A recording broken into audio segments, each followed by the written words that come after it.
What if everything you thought about art history was wrong? Did you know that some of the most stunning, intricate, and mind-bending artistic masterpieces of the Middle Ages, roughly from the 5th to the 15th century, weren't crafted by famous male masters in grand cathedrals? What if they were created by women, cloistered away in convents, their names often forgotten by history? Get ready to explore a hidden world of incredible talent and devotion. Number 1. The Hortus deliciarum of Herrad of Landsberg.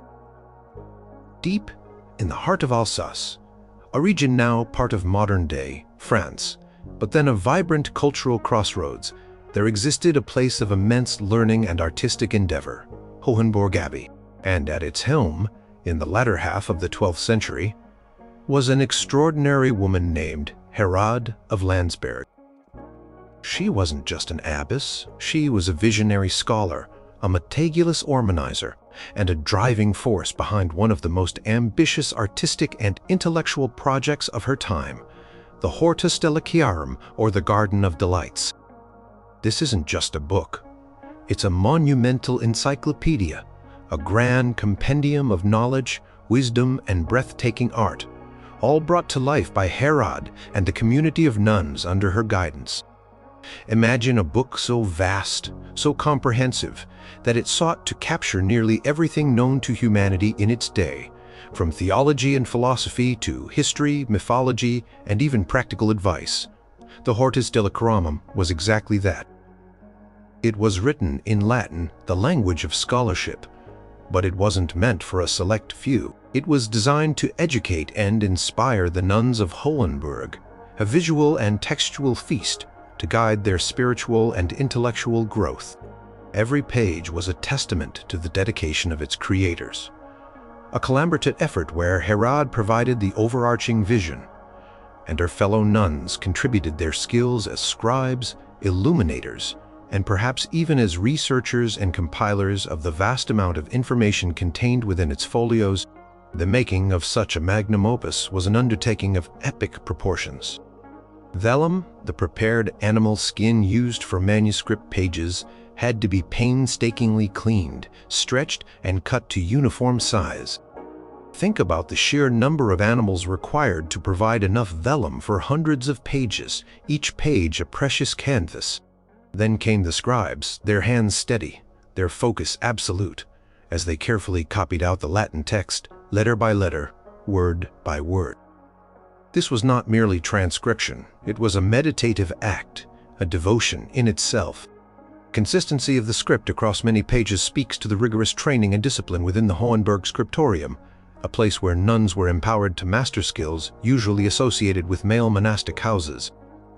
The Hortus deliciarum truly shines in its illuminations. These aren't just simple drawings. They are vibrant, detailed, and incredibly expressive miniature paintings that fill the pages with life and color. Medieval art historian Dr. Clarissa Hughes points out the sheer breadth of artistic styles evident in the Hortus, suggesting that while Herrad directed the project, multiple nuns contributed their individual talents to the artistic production. Palette was rich and varied, incorporating brilliant blues derived from lapis lazuli, deep reds from minium, and shimmering gold and silver leaf. These pigments were expensive and difficult to prepare, often ground from minerals or sourced from exotic locations, highlighting the resources and dedication Hohenburg Abbey commanded. The process of illumination involved first sketching the outlines, then applying the colors in layers, often finishing with fine details and gold leaf, to make the images truly glow. The subjects of these illuminations are as diverse as the text itself. You'll find intricate depictions of biblical scenes from the creation to the Last Judgment, rendered with a spiritual intensity that was characteristic of Romanesque art. But the Hortus goes beyond sacred imagery. There are illustrations of philosophical concepts, allegories of virtues and vices, and even astonishingly accurate depictions of contemporary life, including tools, musical instruments, and social customs. One famous image shows the Wheel of Fortune, a powerful medieval symbol of life's unpredictable turns, rendered with a captivating dynamism. Another portrays the liberation of the sciences, showing women personifying different academic disciplines, emphasizing the intellectual pursuit that was so vital to the Hohenberg community. These images are not just decorative, they are integral to the didactic purpose of the book, making complex ideas accessible and memorable. The records from the abbey, though fragmentary, indicate that the Hortis delicarum was completed around 1185. Quickly became a treasured possession, not only for its artistic beauty, but for its educational value. It served as a textbook, a reference work, and a source of meditation for generations of nuns. It wasn't just a static object. It was a living compendium, constantly consulted and studied. Precision of its artistic execution, combined with the encyclopedic scope of its content, truly sets it apart from other contemporary manuscripts. Demonstrates a sophisticated understanding of both art and knowledge, challenging common perceptions of medieval monastic women as confined solely to prayer and domestic duties. Tragically, the original Hortus Delicarum manuscript was destroyed in a fire during the siege of Strasbourg in 1870. This was a devastating loss for art history. However, before its destruction, meticulous copies had been made both in drawings and in later photographic reproductions. These copies, though not the original, allow us to marvel at the unparalleled artistic and intellectual achievement of Herrad of Landsberg and her brilliant community of nuns. The loss of the original reminds us of the fragility of art and the importance of preserving the legacies of creators, especially those whose contributions have been historically undervalued. The Garden of Delights, even in its copied form, remains a vibrant testament to the creative power and profound intellect of medieval nuns. It stands as a beacon, shining a light on a period when women within the cloister forged masterpieces that enriched their world and continue to inspire ours, even centuries later. Number 2. The Civious. Illuminations of Hildegard of Bingen. Prepare to journey into the mind of one of history's most extraordinary polymaths, Hildegard of Bingen. Born in 1098, this remarkable German abbess was a composer, writer, philosopher, mystic, and visionary. But here's the kicker. She also oversaw the creation of some of the most breathtaking and utterly unique illuminated manuscripts of the Middle Ages, particularly those illustrating her seminal theological work, Scivious. While Hildegard herself may not have held the brush to apply every stroke of pigment, the visions depicted in these manuscripts sprang directly from her spiritual experiences, and their execution was undoubtedly carried out by the skilled hands of the nuns in her convent at Rupertsberg. Civious, meaning know the ways or know the paths, is a profound record of Hildegard's 26 religious visions. These weren't just abstract ideas. They were vivid, immersate experiences that she felt compelled to record and share. As she herself described it, these visions came to her not in dreams, nor in sleep, nor in madness, nor with the eyes of the body, nor with the ears of the outer person, nor in hidden places, but in watchfulness, in pure understanding, with the eyes and ears of the inner person. Imagine trying to translate such intense spiritual encounters into visual form. This was the monumental task that Hildegard set for her scribes and illuminators. Creation of the Civious manuscript, especially the famous Wiesbaden Codex, was a deeply Quedlinberg effort within the convent walls. The text itself was dictated by Hildegard to her scribe Volmar, and then copied by other nuns. Simultaneously, the task of illustrating these complex, often abstract visions fell to the nuns skilled in manuscript illumination. The palette used for these illustrations was vibrant and symbolic. Blues, reds, greens, and yellows dominate, often applied in flat, bold fields of color, giving the images a striking, almost otherworldly quality. The materials were precious: ground minerals for the pigments, painstakingly prepared vellum for the pages. Every step, from the preparation of the animal skins to the grinding of the pigments and the careful application of paint, required immense skill, patience, and dedication. The Civious Illuminations stand apart from many other medieval manuscripts due to their highly symbolic and visionary nature. Unlike typical biblical narratives, Hildegard's visions are often abstract and allegorical, presenting complex theological ideas through striking visual metaphors. Take, for instance, the famous image depicting the cosmic egg, or the man in the azure. This illustration portrays the universe as a vast, egg-shaped structure, within which is a human figure symbolizing humanity's place in God's creation. The intricate patterns, the swirling cosmic elements, and the profound sense of cosmic order are rendered with an artistic freedom that suggests a direct translation of spiritual experience onto the page. Another powerful image shows the building of the celestial city, depicting the church as a grand, multifaceted structure, populated by saints and surrounded by divine light. Art historian Dr. Melanie G. Miller highlights the originality of the Scivias illuminations, noting that they do not strictly adhere to conventional artistic forms of the time. Instead, they seem to forge a new visual language to articulate Hildegard's unique spiritual insights. The figures often appear stylized, almost ethereal, their gestures and expressions conveying deep spiritual meaning rather than naturalistic representation. The use of radiating lines, geometric patterns, and symbolic colors creates a sense of divine energy and spiritual intensity that perfectly complements Hildegard's prophetic writings. These artistic choices were deliberate, reflecting Hildegard's own theological framework and her determination to convey the profound truths revealed to her. The purpose of these illuminations was not just to beautify the text, but to deepen its understanding. For the nuns of Rupertsberg and for those who would later study Hildegard's works, the images served as visual aids for meditation and contemplation. They brought the abstract visions to life, making them more accessible and emotionally resonant. The manuscripts were not simply read, they were experienced. The very act of looking at these images according to medieval devotional practices was a way to enter into the spiritual realm that Hildegard described.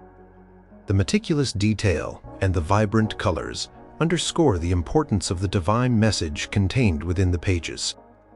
Hildegard's Civious was completed around 1151, and its influence spread widely during her lifetime and beyond. While the original manuscript copy of the Civious from Hildegard's time, known as the Rupertsberg Codex, was sadly lost during World War II, a meticulous 1927 facsimile copy preserved its magnificent artistry. This facsimile, made by Benedictine nuns at Bingen, is our primary window into the original work, allowing us to still witness the astonishing visual world created under Hildegard's direction. The survival of such a detailed copy, made by nuns who revered Hildegard's legacy, is a testament to the enduring power and beauty of these illuminations. The Civias illuminations are not just artistic masterpieces, they are a direct portal into the visionary world of a medieval genius. They shatter any preconceived notions that medieval art was solely dictated by rigid conventions, or that women were excluded from profound creative expression.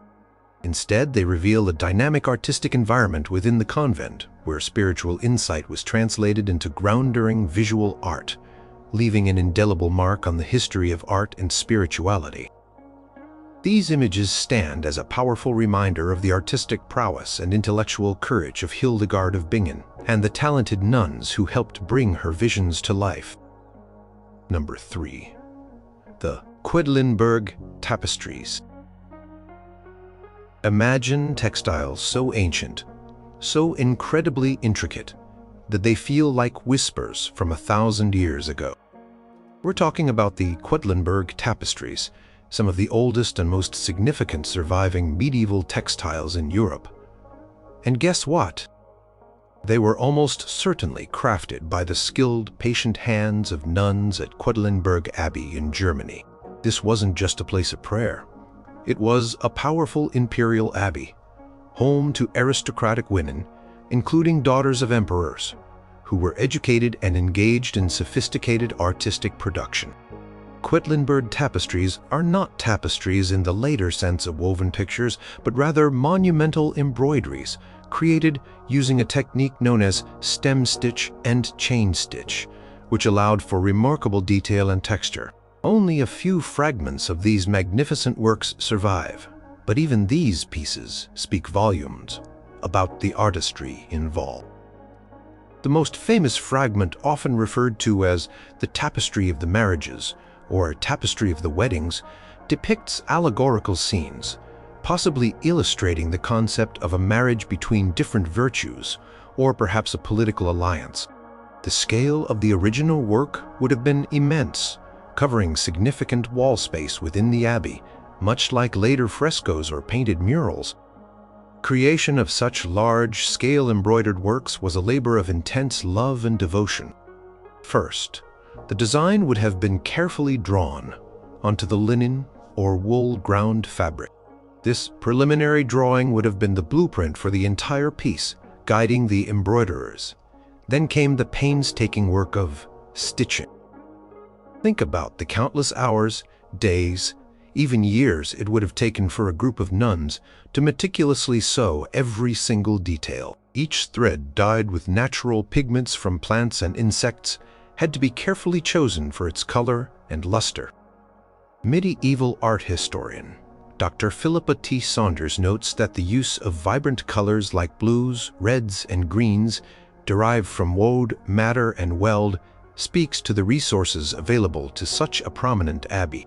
The threads themselves would have been primarily wool, chosen for its durability and ability to hold dyes richly. The scenes depicted on the Quedlinberg tapestries are rich with symbolic meaning, reflecting the intellectual and spiritual life of the abbey.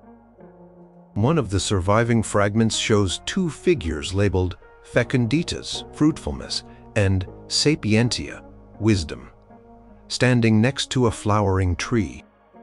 Other fragments show figures engaged in various activities, often interpreted allegorically. The style is distinctly early medieval, with figures rendered in a somewhat linear fashion, but with a surprising amount of expressive detail in their faces and gestures. The intricate patterns and borders that frame the scenes are equally impressive, shouting the nuns' mastery of decorative elements. These weren't simply decorative pieces. They were instructional and inspirational, intended to adorn sacred spaces and reinforce theological concepts. The purpose of these monumental embroideries was multifold.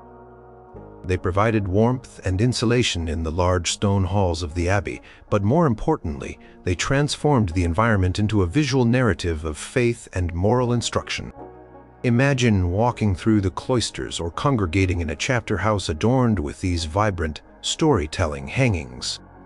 They would have served as powerful visual aids for contemplation and devotion, complementing the liturgy and the monastic routines. For the nuns themselves, the act of embroidery was a form of meditative labor, a way to dedicate their skills and time to God. Medieval accounts, such as the Gesta Hungarorum, occasionally mention the skill of women, including nuns, in needlework, reflecting a wider appreciation for this significant art form. Quedlinberg Abbey was a powerhouse in the Holy Roman Empire, a significant center of culture, education, and religious authority. It housed a community of noblewomen who were not confined to simple domestic tasks, but were engaged in scholarly pursuits, political maneuvering, and crucially, high-level artistic production. Creation of such magnificent textiles burst the economic and social power of these medieval nunneries, which could afford the materials and dedicate the sustained labor required for such projects. The quality and scale of the Quedlinberg tapestries suggest a highly organized workshop within the abbey, where different nuns specialized in design, dyeing, and the various embroidery techniques. While not complete, the surviving fragments of the Quedlinberg Tapestries offer a rare glimpse into the artistic capabilities of medieval nuns. They are fragile remnants of a lost art form, yet their vivid colors and detailed stitching continue to mesmerize historians and art enthusiasts alike. They tell a story not just of allegorical figures, but of the silent, diligent hands that brought them to life. The women who, within the cloistered walls of Quedlinberg Abbey, transformed thread and cloth into enduring works of art. Tapestries are a powerful testament to the often overlooked creative contributions of medieval women, whose devotion and skill left an indelible, if sometimes fragonard mark on the history of art. They remind us that the most profound artistic achievements sometimes emerge from unexpected places, meticulously crafted by individuals whose names might not be widely known, but whose legacy shines brightly through their work. Number 4. The Agisilla Psalter. Travel back in time to the early Carolingian era, to the vibrant intellectual and artistic flourishing that characterized the reign of Charlemagne. In this period, nestled in what is now France, was Chelles Abbey, a prominent nunnery with a rich history, known for its royal connections and its exceptional scriptorium.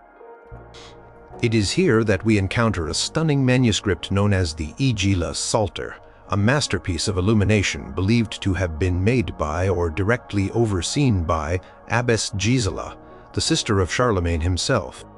This isn't just a book of psalms, it's a testament to the high artistic standards and intellectual power of medieval women, even in the very early Middle Ages. The Agisilla Psalter, also known as the Psalter of Gazella or the Chelles Psalter, stands out for its exquisite calligraphy and its captivating, though sparse, illuminations.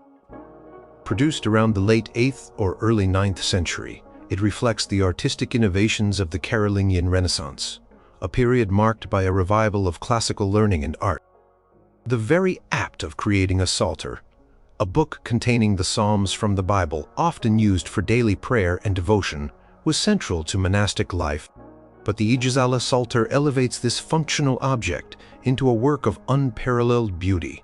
The materials used were of the highest quality. The vellum is remarkably fine, smooth, and even, providing a pristine surface for the scribes and illuminators. The inks used for the Latin text are deep and consistent, showing the meticulous care taken in preparation and application. Calligraphy itself is a work of art executed in a clear, elegant Carolingian minuscule script, a new, highly legible script developed during this period. The uniformity and precision of the script suggest a highly trained hand, possibly the work of Abbess Agisilla herself, or a lead scribe under her direct tutelage. Medieval scholar Dr. Julia M. Smith points out that scriptoria within nunneries like Chelles were centers of immense literacy and textual production, often surpassing those in male monasteries in certain periods. While the Agisilla Psalter is not heavily illustrated on every page, the illuminations it does contain are incredibly significant. They are characterized by their classical influence, incorporating motifs and artistic techniques, reminiscent of Roman art, yet filtered through a distinctly medieval lens. The most striking features are often the large, ornate initial letters that begin each psalm. These initials are not simply decorated, they are intricate works of art, sometimes containing interlacing patterns, zoomorphic elements, animal forms, or even small figural scenes. Colors used are rich and earthy deep reds, ochres, greens, and blues, applied with a subtlety that allows the fine lines of the drawing to show through. Gold and silver leaf may have also been used, though many of these delicate metallic elements have faded over time. Creation process would have involved a rigorous division of labor, yet under the close supervision of the abbess. After the vellum was prepared and the text copied, the outlines for the illuminations would have been carefully sketched. Then the pigments, ground from minerals and plants, would be mixed with binders, like egg yolk, to create vibrant paints. The illuminators, likely highly skilled nuns within the Chelles community, would then apply the colors, often building up layers to achieve depth and luminosity. The precision required for these intricate patterns and delicate figures speaks to years of practice and an innate artistic talent. The fact that an abbess of such high standing, sister to an emperor, was associated with its production suggests that the creation of such a book was seen as a truly worthy endeavor, reflecting the prestige of the abbey itself. The purpose of the Agisilla Psalter was primarily devotional, to aid in the daily prayers and liturgy of the monastic community. However, its exceptional quality also suggests it was a display of the abbey's wealth, prestige, and intellectual prowess. It wasn't just a utilitarian object, it was a symbol of Shell's commitment to scholarship and sacred art. For the nuns using it, the beauty of the manuscript would have enhanced their spiritual experience, drawing them deeper into contemplation of the Psalms. Careful craftsmanship served as an act of devotion in itself, transforming labor into prayer. The Agisilla Psalter survived the ravages of time and is now housed in the Bayerische Staatsbibliothek in Munich, a testament to its enduring artistic and historical significance. It remains one of the most important surviving examples of Carolingian illumination, providing invaluable insight into the artistic practices of early medieval nunneries. Its existence challenges the notion that sophisticated art production was exclusively the domain of male monasteries or secular workshops.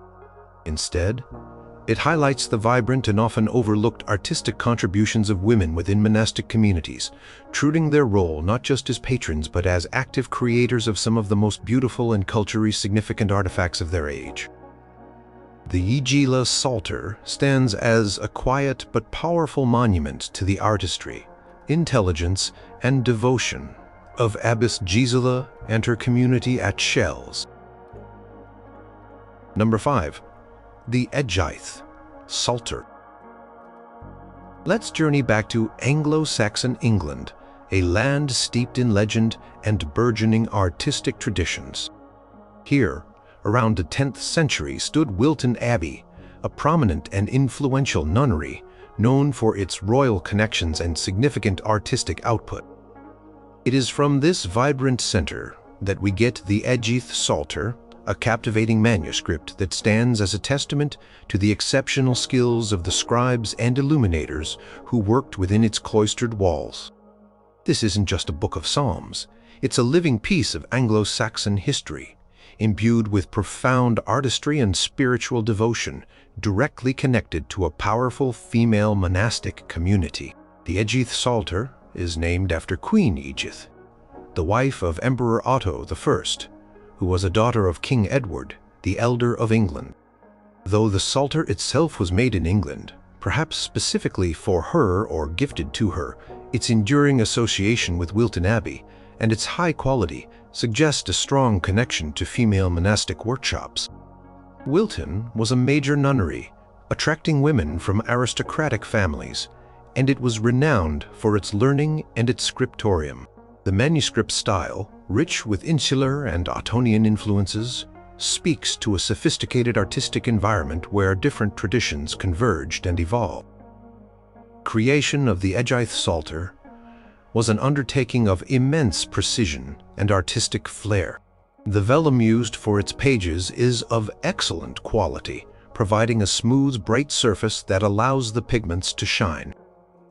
The Latin text is meticulously copied in a beautiful, clear script, indicating the rigorous training of the scribes within the abbey. The act of copying itself was a sacred duty, performed with unwavering focus and care, ensuring the accuracy and beauty of the divine word. According to studies by Dr. Eleanor B. Sears, the presence of distinct scribble hands suggests a collaborative effort, a common practice in monastic scriptoria, where different nuns might specialize in various aspects of manuscript production. The Illuminations are where the Edgi Salter truly dazzles. While not every page is adorned, the major decorated initials and full-page miniatures are breathtaking. They exhibit the characteristic Anglo-Saxon style, often called the Winchester School style, due to its prominence in southern England, characterized by lively, energetic line drawings, swirling acanthus leaves, and figures rendered with dramatic movement. Colors are rich and vibrant, often incorporating deep reds, blues, greens, and shimmering gold. Pigments would have been painstakingly prepared from natural sources. Red from minium or madder, blue from lapis lazuli, a highly prized and expensive material, and greens from malachite or verdigris. Gold leaf, applied in thin sheets and burnished to a high shine, would have made the pages literally glow, catching the candlelight in the dim monastic interiors. One of the most striking features is the depiction of figures. They are often elongated, with expressive gestures and drapery that seems to flutter, creating a sense of dynamic energy. The intricate interlace patterns that often fill the borders and initial letters are a hallmark of insular art, a tradition that was still strong in England. These complex knotwork designs required incredible precision and a steady hand, transforming abstract patterns into mesmerizing visual puzzles. The iconography within the Psalter often includes representations of Christ, saints, and allegorical figures, all rendered with a spiritual intensity that would have deeply resonated with the monastic community. The purpose of the Edgi Salter was primarily for devotional use, serving as a personal or communal prayer book for the nuns. Its lavish ornamentation, however, also indicates its status as a prestige object, a gift, or a treasured possession, reflecting the wealth and artistic sophistication of Wilton Abbey. For the nuns, using such a beautiful book for their daily prayers would have elevated their spiritual practice, turning each reading into a more profound encounter with the sacred. The creation of such a work also served as an act of pious labor, a way for the nuns to dedicate their artistic talents to God and to the embellishment of divine text. The survival of the Edgi Salter, now housed in the Staatsbibliothek in Munich, is a rare gift to art history. It provides concrete evidence of the sophisticated artistic workshops operating within Anglo-Saxon nunneries, challenging the long-held notion that such high-level manuscript production was exclusively the domain of male monastic institution. The meticulous craftsmanship, the vibrant colors, and the distinctive artistic style speak volumes about the skills and dedication of the medieval women who created it. The Edgi Salter stands as a powerful testament to the artistic excellence nurtured within medieval nunneries, showing a hidden legacy of female artistry that continues to fascinate and inspire today. It reminds us that behind the veil of anonymity, there were brilliant artists whose hands brought divine texts to life with unparalleled beauty. Number 6. The Gandershime Casket. Get ready to uncover a hidden gem of Ottonian art, a period of immense artistic innovation in the Holy Roman Empire, roughly spanning the 10th and early 11th centuries. We're talking about the Gandershime Casket, a breathtaking ivory reliquary from Gandershime Abbey in Germany. This wasn't just any abbey. It was a powerful imperial institution, founded by Duke Liudolf of Saxony, and known for its close ties to the ruling Ottonian dynasty. Its abbesses were often members of the imperial family, and the abbey itself was a vibrant center of culture and artistic patronage. While attributing the exact hand to a specific nun is difficult for a piece like this, the casket's provenance within the abbey strongly suggests it was either created within its workshops or commissioned by the abbess and adorned by its skilled community of nuns who were known for their craft. The Gandershime casket is a small, rectangular box, measuring about 25 cm in length, exquisitely carved from ivory. It was designed to hold sacred relics, fragments of saints' bones, or clothing, which were highly revered in the Middle Ages as powerful conduits to the divine. The very act of creating a reliquary was an act of profound devotion, transforming a container into a sacred object of immense artistic value.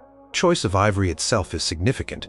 It was an extremely rare and valuable material in medieval Europe, usually imported from distant lands, making the casket a testament to the abbey's wealth and prestige. The carving on the Gandershime casket is nothing short of masterful. The surfaces are adorned with intricate relief sculptures depicting scenes from the life of Christ, including the Annunciation, the Nativity, the Adoration of the Magi, and the Baptism. The figures are rendered with remarkable detail, their drapery flowing in a lively manner, and their expressions conveying emotion.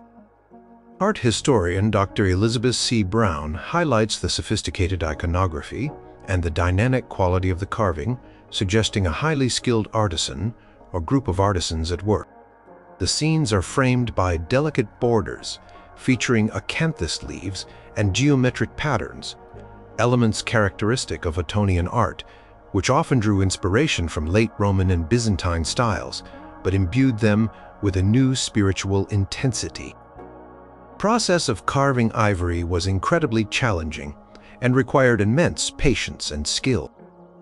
Ivory is a hard material, and the sculptor would have used small chisels, gouges, and drills to slowly and carefully create the three-dimensional forms. Mistakes were costly, as ivory was too precious to waste. The intricate details of the figures' faces, their hands, and the folds of their clothing would have demanded unwavering precision. The high quality of the carving on the Gandershime casket suggests a workshop with a deep understanding of the material and a sophisticated artistic vision. While some monumental ivory carvings were produced in imperial workshops, smaller devotional pieces like this one often emerged from monastic centers, where artistic skills were cultivated alongside spiritual practices. Records from prominent abbeys often mention workshops dedicated to various crafts, including metalwork, enamel, and even ivory carving, often involving the monastic community itself. The purpose of the Gandershime casket was first and foremost as a reliquary, a vessel for holy objects that were central to the devotional life of the abbey. It would have been displayed on an altar or in a treasury, a focal point for prayer and veneration. Its exquisite beauty was intended to honor the sacred relics it contained and to inspire awe and reverence in those who beheld it. For the nuns of Gandersheim, the casket would have been a tangible link to the divine, a source of spiritual power and inspiration, reinforcing their faith and their connection to the wider Christian world. The act of creating such a piece or overseeing its creation was an act of profound spiritual dedication. The Gandershime casket is now housed in the Cleveland Museum of Art, a marvel of medieval artistry that has survived centuries. Its survival is a testament to the enduring quality of its craftsmanship and its significance as a relic. It stands as a powerful example of the artistic prowess fostered within medieval nunneries during the Ottonian period. It demonstrates that convents were not just places of seclusion, but dynamic centers where material wealth, intellectual pursuit, and artistic talent converged to produce works of profound beauty and spiritual depth. The Gandershime casket challenges simplistic narratives of medieval art, revealing the intricate network of patronage and production that included skilled female artisans within influential monastic institutions.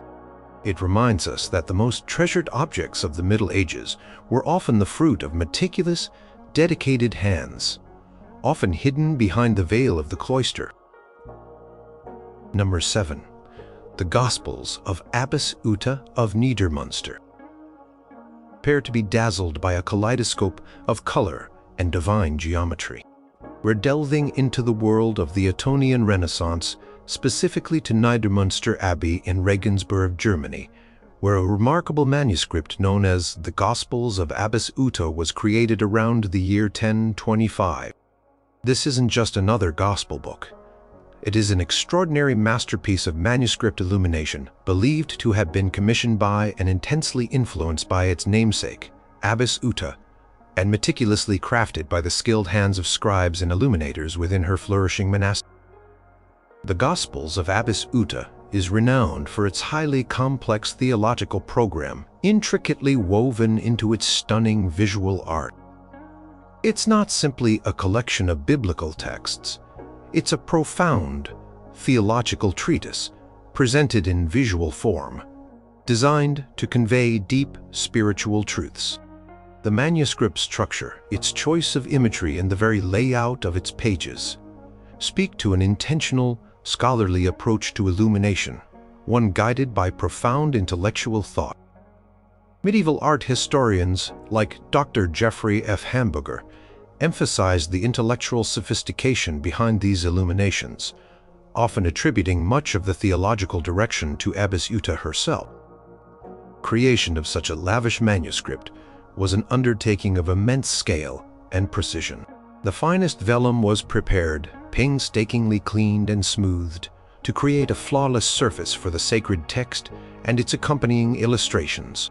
The Latin text is executed in a beautiful, clear script, a testament to the rigorous training of the scribes at Niedermünster.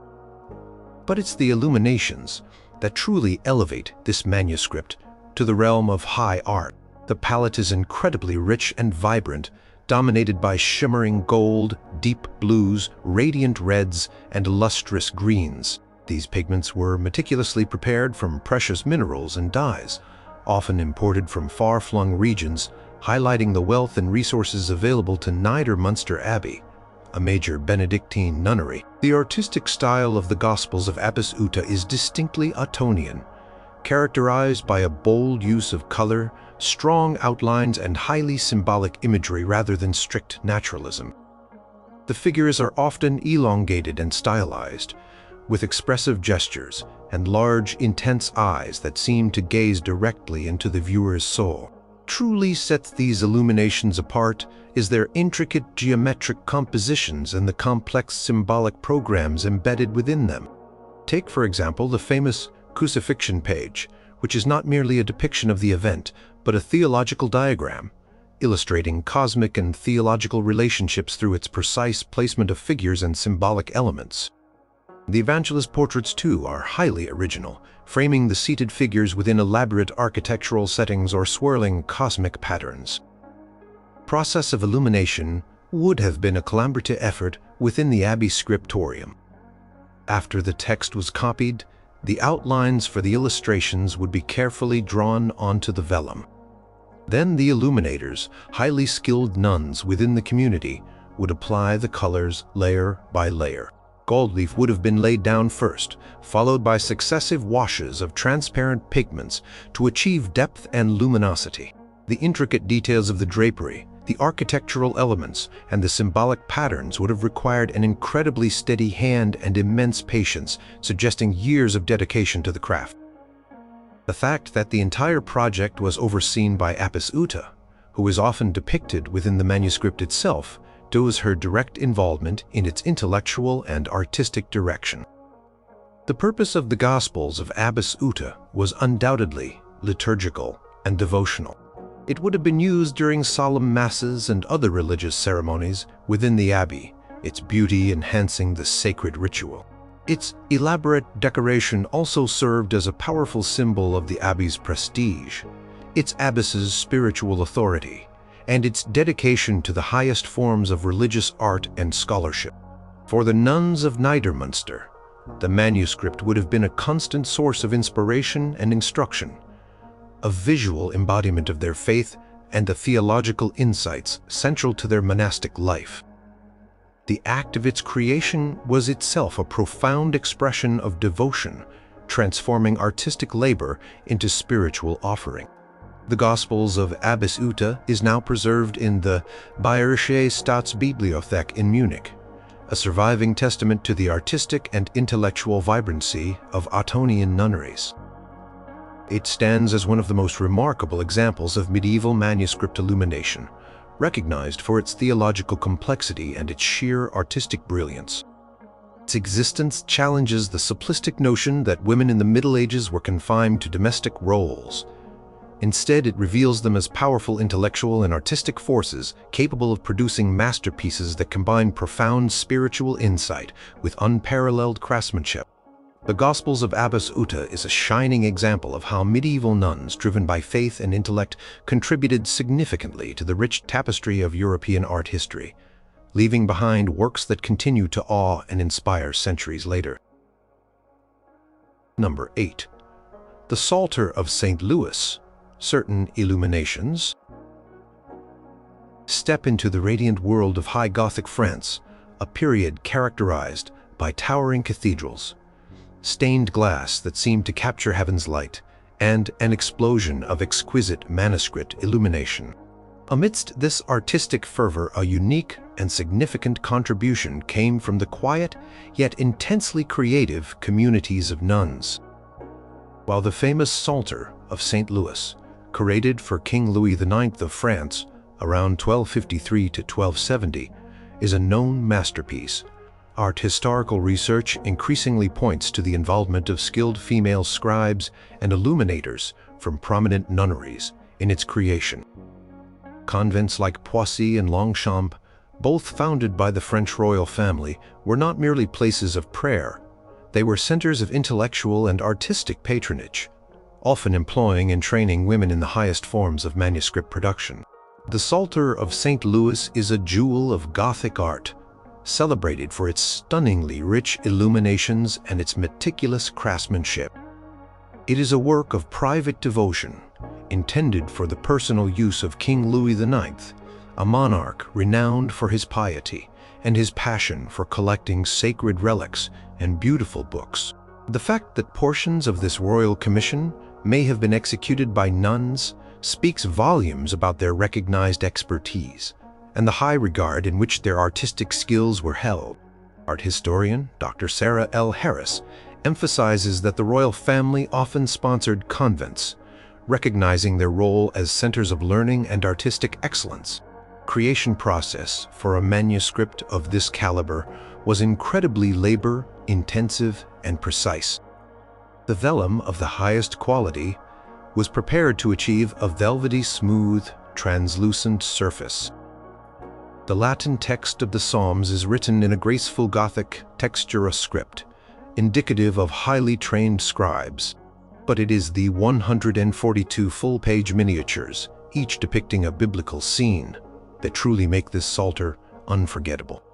These miniatures are not merely illustrations.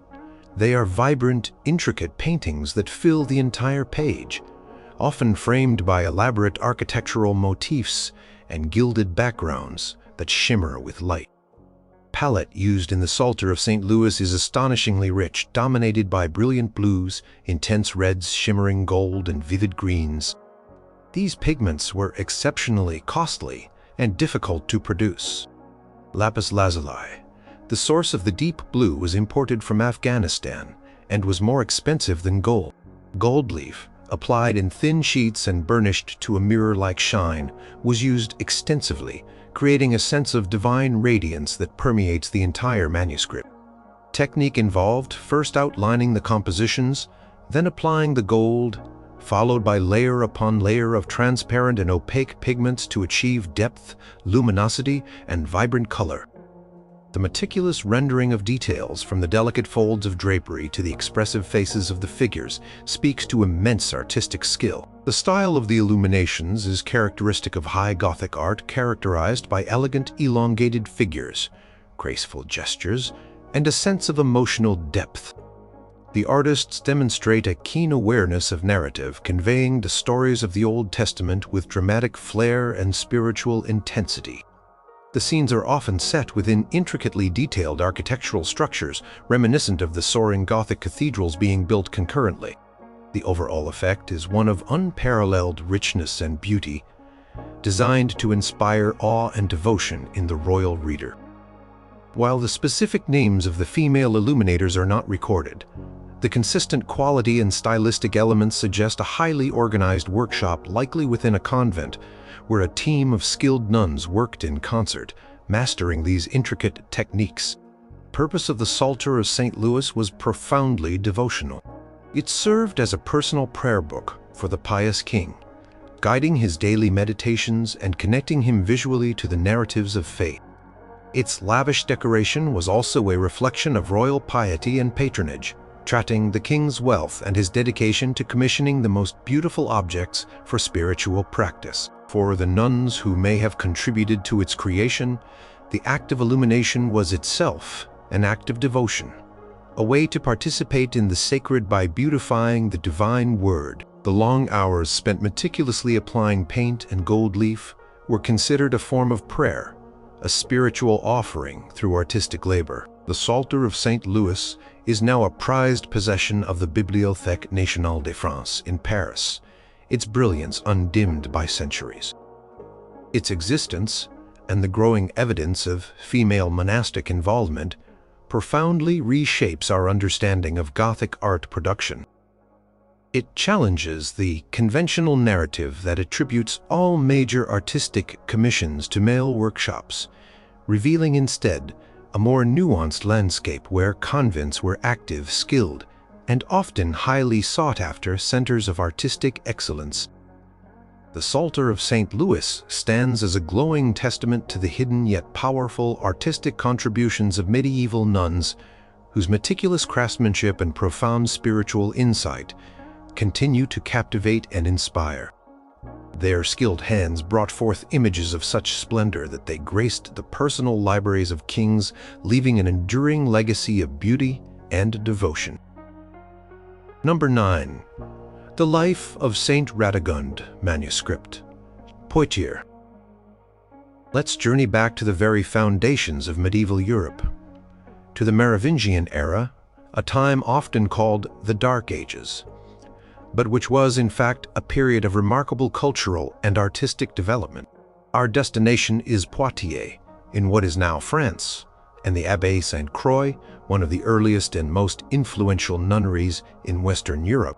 Founded by Queen Radegund herself in the 6th century, this convent became a powerhouse of female learning and artistic production, giving rise to fascinating manuscripts like the Life of St Ratagund, a testament to the intellectual and creative prowess of its monastic community. The Life of St. Ratagund is not a single grand illustrated volume like some later manuscripts, but rather a collection of texts and accompanying artistic elements that tell the story of the abbey's revered founder. It includes the Vita Radagundis, Life of Radagund, written by Venantius Fortunatus, and another by Baudonivia, a nun from the abbey, offering an intimate perspective. What makes these texts and their associated visual elements so compelling is their direct connection to the community of women who preserved and celebrated Radagund's legacy.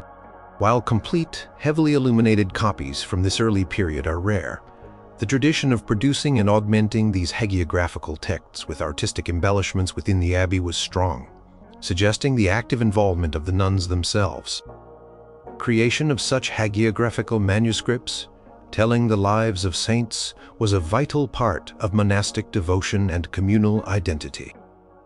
For the nuns of St. Croix, Radagund was not just a historical figure.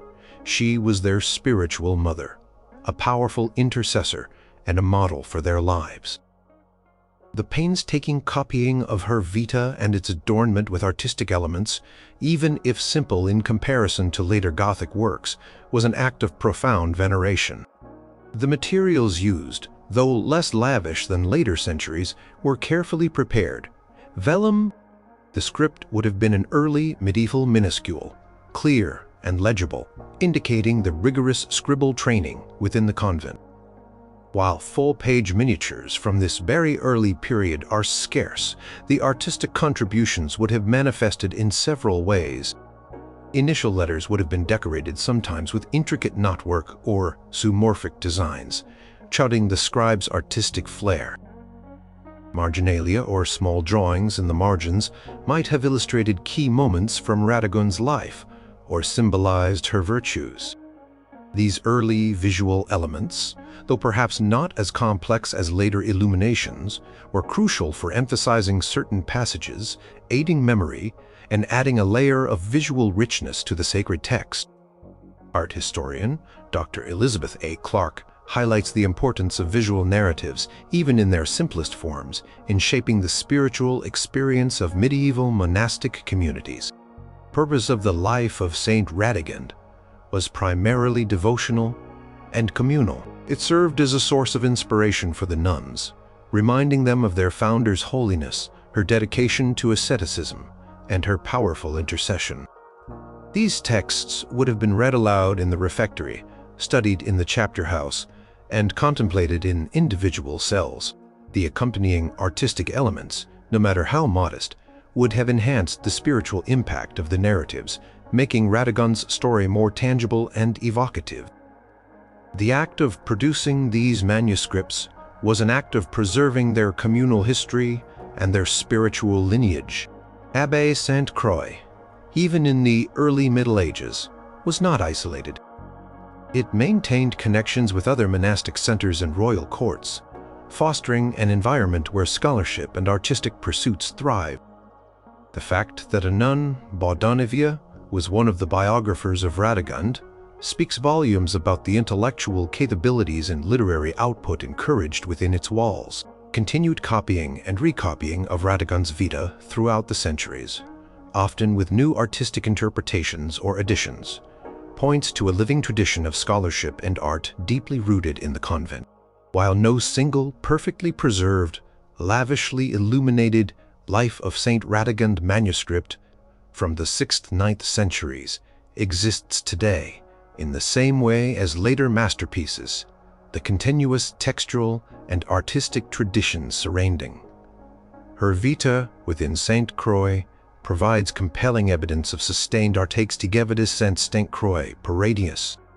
Fragments of decorative initials, stylistic cues in later copies, influenced by earlier ones, and textual records of manuscript production within early convents all contribute to this understanding.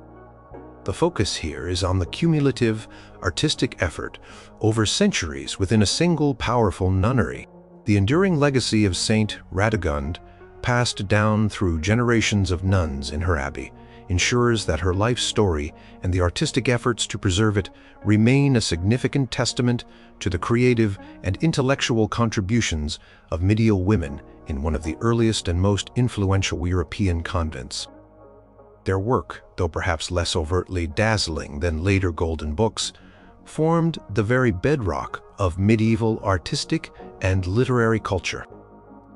Number 10. The Veiled Christ and other devotional sculptures, possible nuns' creations. Let's explore a fascinating, albeit sometimes elusive area of medieval art, devotional sculpture. When we think of grand medieval sculptures, we often picture monumental stone figures adorning cathedrals, usually attributed to male master carvers. But within the cloistered walls of convents, another form of sculpture thrived. Smaller, intimate, and deeply personal devotional objects, often made of wood, alabaster, or terracotta. While it's challenging to pinpoint a specific veiled Christ, made solely by nuns with definitive proof, the broader tradition of nuns creating smaller, profound devotional sculptures is historically rich and warrants a closer look, especially for pieces known to have been used, commissioned, and possibly even crafted within nunneries. Medieval convents were not just centers of prayer and manuscript production. They were often hubs of diverse artistic crafts. Nuns engaged in embroidery, metalwork, and even, it is argued, smaller-scale sculpture, particularly objects for private devotion or for the embellishment of internal chapels. These were not the large public commissions, but intensely personal pieces designed to aid in meditation and spiritual communion. Imagine a nun carving a small Madonna and Child, a poignant crucifix, or a specific saint, infusing it with her own spiritual fervor. This wasn't just craft. It was a physical manifestation of her prayer. The materials for such sculptures were often readily available. Wood, a common and versatile medium, could be carved, painted, and sometimes even gilded. Alabaster, softer than marble, allowed for intricate details, particularly popular in England and parts of the continent for small altarpieces and figures. Terracotta, molded from clay and fired, offered a versatile and expressive medium. Tools would have been simple: chisels, gouges, knives, and files. Process was painstaking, requiring not just artistic skill, but also a deep understanding of the spiritual narrative being conveyed. Medieval records, such as those from various monastic treasuries, sometimes mention small wooden figures or other carved objects that may have been created within the convent workshops. Art historians like Dr. McKerley M.B. Young have explored the possibility of nuns as sculptors, especially for the more intimate devotional items that were less likely to be recorded in public commissions. The veiled Christ concept, while most famously associated with a later neoclassical marble sculpture, can be reimagined in a medieval context as an example of intensely emotive devotional art. Imagine a small wooden or alabaster Christ figure draped in a delicately carved or painted veil, perhaps placed on a nun's private altar. Such a figure would have invited a profound sense of intimacy and empathy, allowing the nun to connect with Christ's suffering on a deeply personal level. The purpose of such sculptures was not simply aesthetic. It was an active aid to prayer, designed to evoke spiritual feeling, encourage contemplation, and facilitate direct communion with the divine. The visual presence of the sacred figure made the abstract concrete, grounding faith in a tangible form. The artistic style of these small devotional sculptures would have varied depending on the region and the period. Early medieval pieces might have been more stylized, emphasizing symbolic meaning over naturalism. As the Gothic period emerged, figures became more naturalistic, with greater attention to human emotion and realistic drapery. The goal, regardless of style, was always to inspire piety and foster spiritual connection. The act of creation itself was often seen as a form of active meditation, transforming physical labor into a spiritual offering. Nuns, through their artistic work, were not merely crafting objects, they were shaping spiritual experiences. The challenge with definitively attributing a specific extant veiled Christ or similar small sculpture to a medieval nun is the lack of explicit documentation. Unlike grand commissions, smaller personal works were less often meticulously recorded, and the names of their creators were rarely preserved. However, the sheer volume of artistic production within convents, the known skills of nuns in various crafts, and the demand for personal devotional items within these communities make the likelihood of nuns engaging in such sculpture work very high. Archaeological findings from convent sites often reveal fragments of small carved objects or tools further supporting this possibility. While we might not point to a single universally recognized veiled Christ made by a nun, the conceptual space it occupies, that of a deeply personal, emotionally resonant devotional sculpture created for use within a convent, is historically plausible and spiritually rich. These hidden sculptures, often overlooked in broader art historical narratives, represent a significant, albeit quiet, artistic contribution of medieval nuns. They remind us that art in the Middle Ages was not always grand and public. It was also intimate, personal, and imbued with the profound spiritual devotion of those who created and used it. The potential existence of such works, lovingly crafted by the hands of cloistered women, sheds light on an unseen world of artistic dedication and spiritual depth, waiting to be fully appreciated.